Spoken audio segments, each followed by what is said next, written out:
Well, folks, 2021 resolutions. Still going good. Drinking coffee out of my Miami Dolphins cup here. It is 12:30. Today, let's talk about my favorite subject, the stock market. We've come a long way this year. We've learned a ton. We've had a very expensive education over the past 5 years, but I always say you're 5 years ahead of someone that's starting in the market today. Or I know much more than someone that's just started in the market last year or 2 years ago even. I'm ahead of them, so at least I've made some progress.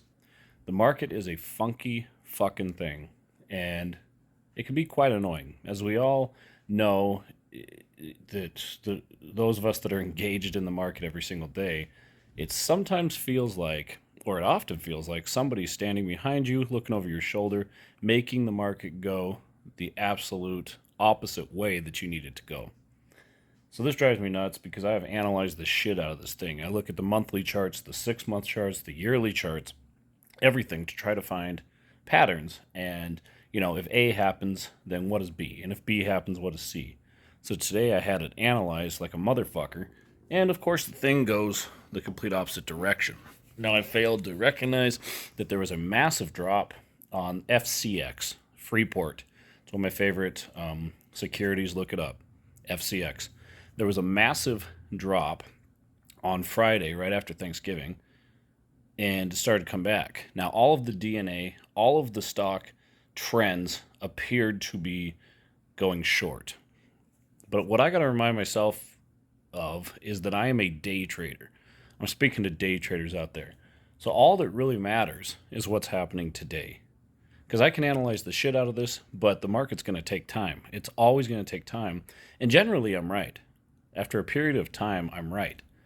The problem is, I'm a day trader. I need to stick within the confines of the day.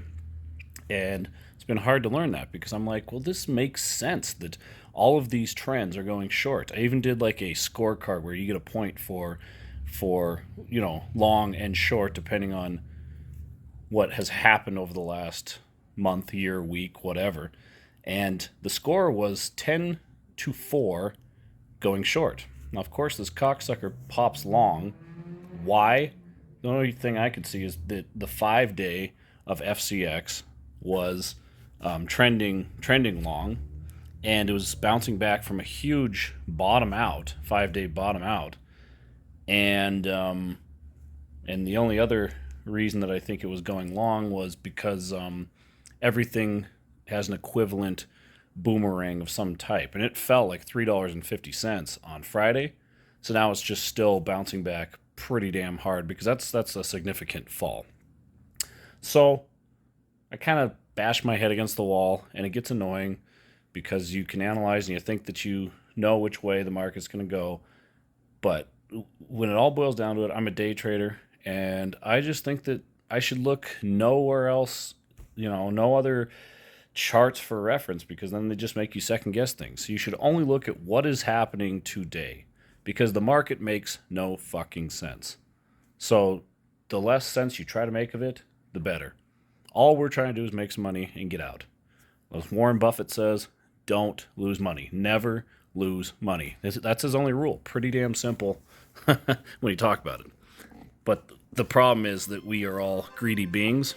So, if you make $1,000 in an hour, you're like, what if I could make $1,000 per hour all day long? Easier said than done. But as for right now, moving forward in the market, I am a day trader, and I just got to remember, I don't care what's happened in the past. All I care about is what is happening right in front of my eyes, because that's all that really matters. Day trading for life, people. Have a good day.